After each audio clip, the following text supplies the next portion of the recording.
বছর ঘুরে রোজার শেষে আকাশ পারে উঠে আসে ঈদের নতুন চাঁদ। ঈদ এসেছে ভাঙে খুশির বাত। একটা সময় ছিল যখন একটা টেলিভিশনের সামনে বসে গোটা পরিবার অপেক্ষা করত ইত্যাদি শুরু হওয়ার জন্য। হাসি, ভাবনা আর বিনোদনের মিশেলে করা সেই অনুষ্ঠানকে হৃদয়ে গেঁথে নিয়েছিল অনেকেই।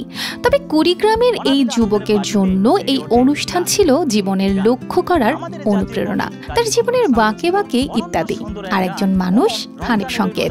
প্রিয় দর্শক মন্ডলী, আমি মূলত আমাদের বাংলাদেশের জনপ্রিয় ম্যাগাজিন অনুষ্ঠান ইত্যাদির জনপ্রিয় উপস্থাপক তথা দেশবরণ্য উপস্থাপক হানিফ সংকেত স্যারের কথাগুলো অনুসরণ করে বিভিন্নভাবে বিভিন্ন জেলাতে গিয়ে উপস্থাপনা করে থাকি। কুড়িগ্রামের এক প্রভাষকের উপস্থাপনায় মুগ্ধ হয়ে বাদল তখন কলেজ পড়ুয়া তরুণ। গ্রামের ছোট ছোট অনুষ্ঠানে উপস্থাপনার হাতে খড়ি সেখান থেকেই।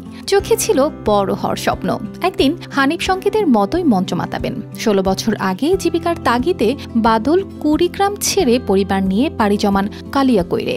ওয়ালটন আবারও মিলিয়নিয়ার অফারে ওয়ালটন ফ্রিজ কিনে আপনিও হয়ে যেতে পারেন মিলিয়নিয়ার। সেখানে একটা বেসরকারি প্রতিষ্ঠানে শিক্ষকতা শুরু করেন। তবে কেবল চাকরিতেই থেমে থাকেননি তিনি, যুক্ত হন গানের সাথে। এরপর ধীরে ধীরে খুলে যায় উপস্থাপনার নতুন পথ। কলেজের একজন প্রভাষক জনাব সিরাজুল ইসলাম সিরাজ স্যার, সহকারী অধ্যাপক ইংরেজি বিভাগ, কচাকাটা কলেজের, তার উপস্থাপনা দেখে আমি মুগ্ধ হই এবং আমার তখন মনে হয় যে এই জগৎটা মনে হয় অনেক ভালো, এরকম কিছু করতে হবে। অডিয়েন্স খুবই ভালোবাসে এবং ভালোবাসা দেয়। তারপর থেকে হাই লেভেলের একটা অনুপ্রেরণা যায়। প্রিয় দর্শক মন্ডলী, বছর ঘুরে রোজার শেষে আকাশ পারে উঠে আসে ঈদের নতুন চাঁদ। ঈদ এসেছে ভাঙে খুশির বাত। ঈদের সেই বাদ ভাঙা খুশিতে প্রাণে প্রাণ মেলাবার হাসিতে অনাবিল আনন্দের বাসিতে জেগে ওঠে গান। শুরুতেই গান আমাদের জাতীয় কবি কাজী নজরুল ইসলাম রচিত অনন্য সুন্দর এক গান। ওমন রমজানের ওই রোজার শেষে এলো খুশির ঈদ, আপনাকে আজ বিলিয়ে দেব আসমানের তাগিদ। হ্যাঁ প্রিয় দর্শক, প্রতি বছর ঈদ উল ফিতরের ঈদে বহুমাত্রিক আঙ্গিকে চিত্রায়নের ভঙ্গিতে আমরা এই গানটি আপনাদের সামনে তুলে ধরার চেষ্টা করেছি। তবে এবারও তার ব্যতিক্রম নয়। এবার এই গানটি গেয়ে শোনাবে এই প্রজন্মের জনপ্রিয় দুই কণ্ঠশিল্পী প্রতীক হাসান এবং প্রীতম হাসান। হানিফ সংকেতের মূলত সুর একটাই, তার কথা এই লেন্থেই। কিন্তু হ্যাঁ, হানিফ সংকেত স্যারের মতো করে আমি এখন বিভিন্ন স্টাইলে ছন্দ লিখে থাকি, স্টেজ প্রোগ্রামগুলো করে থাকি, যেহেতু আমি স্টেজ প্রোগ্রামার একজন, আপনাদের দোয়া আশীর্বাদে।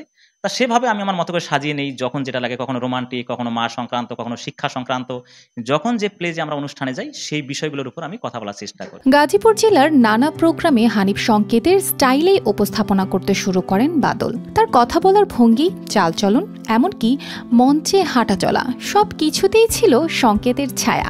গাজীপুরে প্রায় 200টির মতো প্রোগ্রামে মঞ্চে উঠে উপস্থাপনা করেছেন তিনি। একসময় তার নামের আগে জুড়ে যায় বিজয় সংকেত, যেন নতুন এক হানিফ সংকেত গড়ে উঠেছে গাজীপুরে। হানিফ সংকেত স্যারের সুরকে কপি করে, অনুকরণ করে পরকীয়ার আনাগোনা যাচ্ছে সদা বেড়ে, কারো জীবন কারো সংসার নিচ্ছে সদা কেড়ে। নিজের বউটা ভাল লাগে না, পরের বউটা ভালো, চেহারা তার দেখার মতো, চরিত্র ঢের কালো।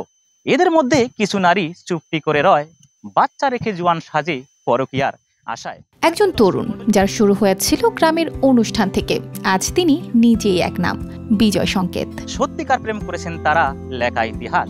কিন্তু নিউজ ডেস্ক RTV। প্রেম করে একজন আরেকজনকে শুধু ধোঁকা দিতে পারে। চাই না ভালোবেসে কেউ কাউকে ধোঁকা দেয়, চাই সবাই ভালো থাক।